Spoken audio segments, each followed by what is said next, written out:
Misery loves company, but people go so far. When you're miserable and you're a negative person, you go very far to create misery and negativity in other people's lives. So I've learned to laugh. Some of it doesn't feel good to receive it, but I've learned to laugh at it because you understand that people have a job to do. Haters, being a hater is a full-time job. Being a miserable person who has a job to create misery for other people's lives is a full-time job. I mean, who wants to be unemployed? There are some folks in it that will just hate you because God likes you. You don't have to do anything to them. You don't have to mess up anything. You don't have to start a fight. They don't even have to know you. Most of my haters have never met me. I couldn't have done nothing to you because I don't even know you. How you gonna hate me and you don't even know me? Give me a chance to earn your hate. I just want to talk to you about haters for a second, because we all got them. Everybody got haters. I didn't even know I had these many haters. Till I go on the internet, there they are. They just waiting on me. They don't even know me. They don't know you. They just be saying stuff. You don't even know where it come from. That's why we have good and we have evil. And at the same time, what I have an appreciation about is if you're online or if you run into somebody and they just so happens to be a hater and they end up saying something to you that will actually change your life and make you a better person. You may not like the way they're saying it, but if they're saying something that's the truth that could actually impact you and make a difference, then you're supposed to remain a student of life, to learn, even if what you're learning is coming from a hater. Take the lesson from it, grow, mature, understand it, process, and then make the adjustments, and then you keep it moving. Understand that haters have a job to do. Process it, understand it. It balances our world. A leader must have, Napoleon said, a mastery of the details. All can be lost with just a couple of missing details. On the trip to the moon, everything has to work. There's several thousand moving parts. There's several thousand pieces to the project of getting to the moon and coming back, and all of them have to work. And then there's the backup systems for something if something goes wrong to back it up. That kind of mastery of detail is so vitally important. The drama is in the details. Master the details. Good advice, Napoleon Hill. Willingness to assume full responsibility. What happened to me might not have been my responsibility, but what I do about it is my full responsibility. If a hailstorm destroys the farmer's crop, he wasn't responsible for that. But his responsibility now begins when the hailstorm is over, when he asks the question of himself, what should I do now? Wherever you are in the world, just do me a favor and share this video, because just maybe somebody is at home stressed, depressed, frustrated, miserable, because they're on the receiving end of hate on you guys. Could make a difference in somebody's out there life. Understand, they have a job to do. Look for the lesson in the hate. Learn from it, grow from it, mature from it, process it, and then you keep it moving. I want y'all to understand that haters have a job to do. You have hate and you have love. Never give a hater a stage to stand on, because they want nothing more than to be negative or do something negative and then have everybody to give them attention about it. Think about how far a hater will go. I've learned that insecure people will go above and beyond to create insecurities. Hurt people will go above and beyond to hurt people. There is no worse feeling than that of invisibility. You know, when you are doing your very best and it goes unrecognized, it makes it kind of harder to want to keep doing it. And when you feel unseen, especially by the people whose attention and approval you crave the most, it can create a compulsion in your life to start doing things that are not even really consistent with your character in order to receive from people a confirmation that can be taken away just as easily as it was given. So my message is, if you have felt unnoticed unappreciated, uncelebrated, and insignificant. In this kingdom, what is unseen is often what is most significant. We must drive the dark side of our nature into a small corner and let the positive side flourish. Early, we must learn to exercise self-control. Power is a wonderful thing, but it must be exercised properly, to benefit and not to destruction.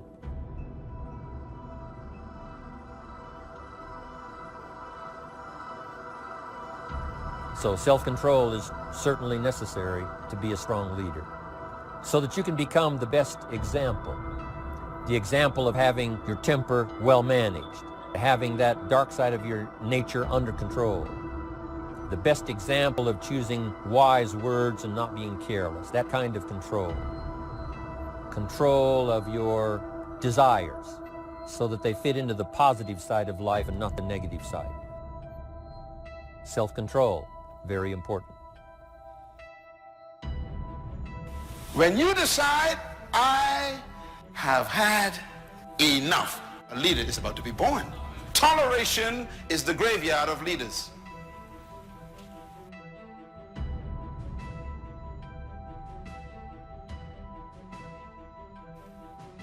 And that's why we lack leadership.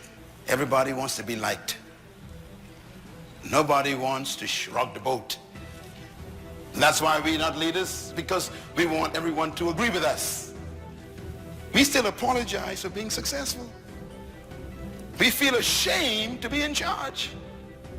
When you still carry your history, you are afraid of success, because you may lose your friends who ain't going nowhere.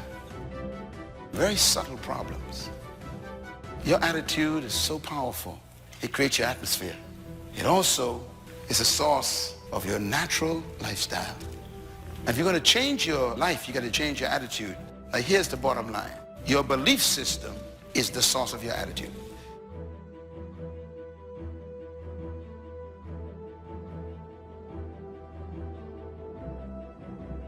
I want to say how much I appreciate you, because you hated me on a level that I didn't even know I was on.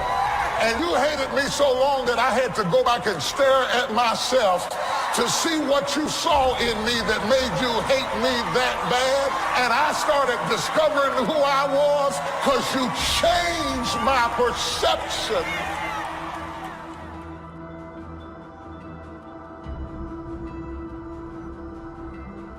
To everyone who is watching this video, no matter what you are doing to achieve a goal or to accomplish a mission or to improve yourself or change for the good for yourself, and you want to see changes in your life, despite of any one of those things that you are focusing on doing, you have to understand something. There are always going to be a certain group of people who are going to hate on you for no apparent reason.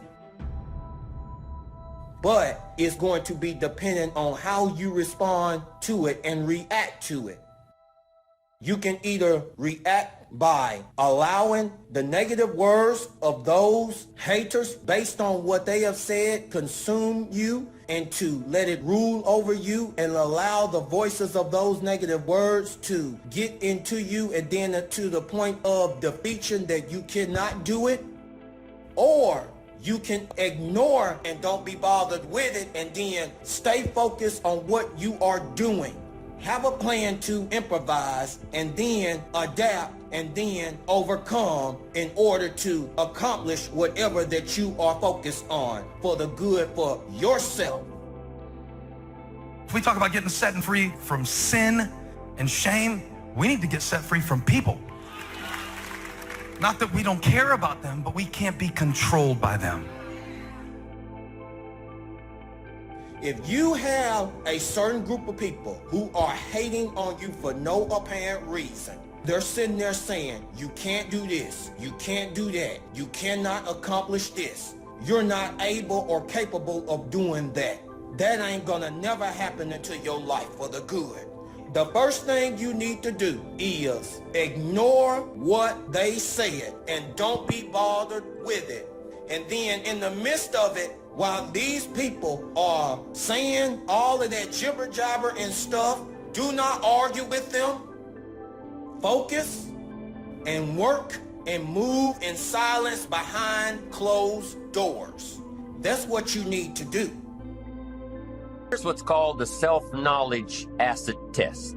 Quickly, without thinking too much about it, quickly list your 3 most important long-term work-related goals. Is it a client you've been trying to sign for several months? Is it a major sale you've been trying to make? Is it a promotion? Is it a partnership in the firm? Quickly list your 3 most important long-term work-related goals. Achievements that you want to make. Achievements that will take a while to get. Write them down. Again, without thinking too much about it, quickly list your 3 most important personal and spiritual goals. Things that will make a difference in your personal life. Is it going to church more often than holidays? Grasping all you can from the Sunday sermon? Is it spending more quality time with your kids? Is it turning the TV off during the dinner hour and actually talking about the important things in life with your family? Is it making more dates with your spouse? Is it planning a much-needed family vacation? What is it? What are the important goals in your personal and spiritual life? Is one of them making a conscious effort to exercise more, to eat better, to lose some weight, to get in shape? What are the 3 most important personal and spiritual goals that you have? Write them down. Doesn't matter what they are, just write them down. Now, take some time to really visualize what the achievement of these goals would look like. What does your future hold for you if you landed that big client? What does your future look like if you got that promotion?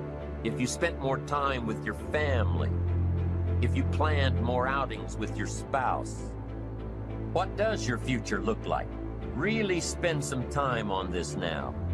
It's important stuff. What does it all look like?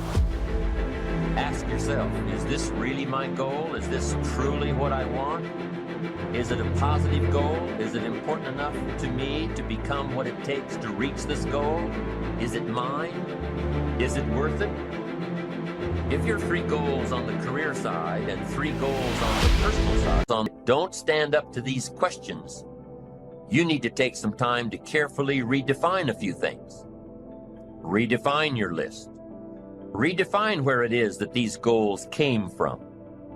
Redefine what actually is important to you.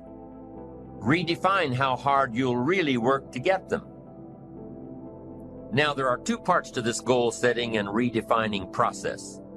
There's 2 parts. Number 1, don't set your goals too low. An interesting thing that we teach in leadership, don't join an easy crowd. You won't grow. Go where the expectations are high. Go where the demands are high. Go where the pressure is on to perform, to grow, to change, to develop, to read, to study, to develop skills. Now here's the second part on setting goals. Number 1 is don't set your goals too low. Number 2 is don't compromise. Don't sell out. There were some things I went for back in those early years that I paid too big a price for. If I'd known back then how much it was going to cost me, I never would have gone for them. But I didn't know. Don't sell out. An ancient phrase says, count the cost. Count the cost. If it won't make you happy to get it, if you become less in your pursuit of getting it, if it's not worth the life you'll lead after you get it, it's not worth it. Now let's talk a little more about self-preparation. Self-preparation has 2 benefits. The first benefit of self-preparation is that it moves you toward your goal. You've already got it in mind. You know where you want to go. You're getting ready for it. You're doing all the things you're supposed to do. And by getting ready to achieve your goals, you're moving closer to your goals. That's how it works. The second major benefit to self-preparation is that it refuels your ambition. Your activity refuels your ambition. The things that you are doing today are getting you ready for tomorrow. It's exciting. You know that you're getting closer every day.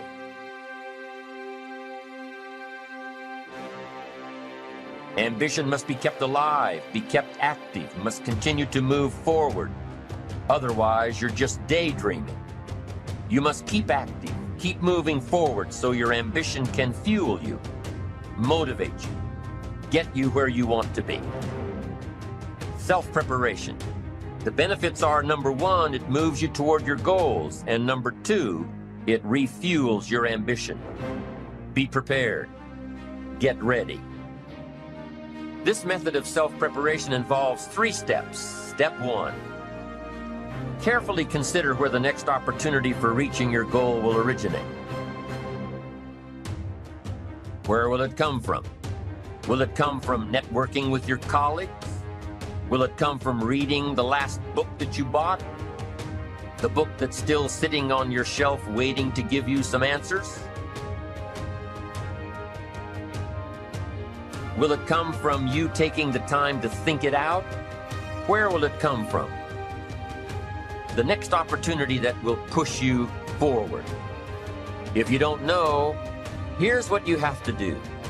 For each major goal of yours, the top priorities on your list, for each of these, take out a separate piece of paper, 1 single sheet per major goal, write down your goal at the top and start listing all reasonable resources.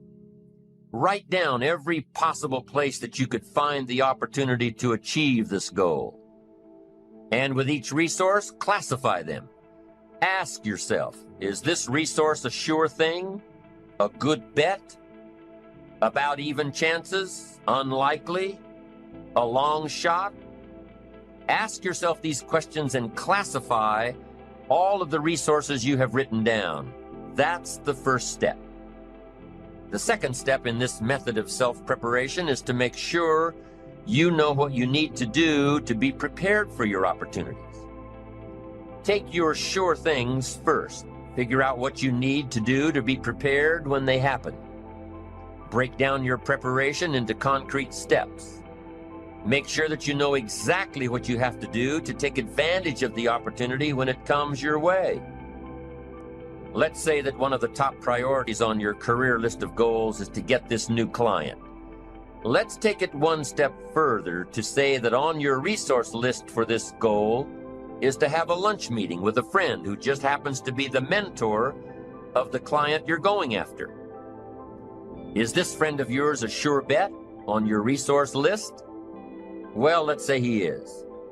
I mean, you know this guy is a tremendous consulting source for the client you want. The client you want really listens to the opinions and advice of your friend. So you're getting ready to have lunch with your friend. What do? You've got to make sure that you're up on all the knowledge and the industry data that will impress your friend. Make him realize that he knows someone who could benefit from your knowledge and your vitality and your spirit and your experience. Impress him.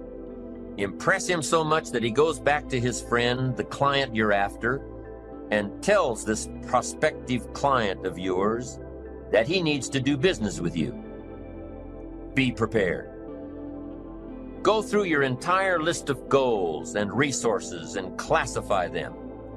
Break each resource into concrete steps of preparation. Start by working on the sure bets first, and then move down the line. The long shots will come through every so often, but start with the resources that will serve you best now. Get ready for the opportunities before they come your way. Step 3 in the self-preparation method is to do all you can to make each opportunity more likely to happen. After you've determined what you have to do to get ready, to be prepared, after you've determined this, see what you can do to expedite the process. What can you do to increase the likelihood of this opportunity? Go over it and over it and over it. Use these 3 methods again and again as you assess where you are now and where you have to go next to keep moving toward the achievements that are most important to you. Step 1, consider your resources. Step 2, determine what you have to do to get ready. Step 3, expedite the opportunities. And by the way, this method of self-preparation works wherever you are in your journey, whether you're close to your goals or whether you're just starting your journey of self-direction. This method works. Have working knowledge to draw from. Continually work on yourself in preparation of where you want to be. Build a reservoir of thoughts and ideas and philosophies and experiences that are your own. Build, grow, change, get ready, be prepared. Be prepared for a life worth living. Now here are the 4 ifs that make life worthwhile. Number 1, life is worthwhile if you learn. Nothing worse than being stupid. Life is worthwhile if you learn. Learn from your personal experiences. Learn from other people's experiences. Second, life is worthwhile if you try. Now you've got to take what you've learned and see if you can try your hand at it. Someone says, well, you can't try, you have to do. No, you have to try. I put the bar up 2 feet and asked the kids who can jump 2 feet. I can, some say. I can't, some say. I don't know, some say. How are you going to know? You don't. You've just got to try. Just back off and run at it. How are you going to know if you don't try? Now, what if you knock the bar down? Does that mean you can't jump 2 feet? No. You have to what? Try it again. Of course, you have to try. Try it another way, but try. Try your hand at it. When the record book on you is finished, let it show your wins and your losses, but don't let the record book show that you didn't try. Next, life is worthwhile if you stay. You've got to learn to stay. Now, you don't have to stay forever. Just stay till you see it through. A guy builds a foundation and then he wanders off somewhere and builds another foundation. He's got these foundations scattered all across the country. I mean, no walls, no roofs, just a bunch of foundations. Not a good reputation. Stay. You don't have to stay forever. Just stay to finish something. Don't fall into the trap of less than refined sophistication. Stay till it's over. Need a little pick-me-up today? Welcome to the new Fresh Motivation app, where you'll find daily motivation, daily quotes. Listen to your favorite speeches in the background or with a black screen, so nothing interrupts your motivational moment, where you can create your personal profile, create playlists of your favorite speeches and quotes, add personal notes, and start setting goals. Fresh Motivation, the home of motivation. Get it now for free on Google Play.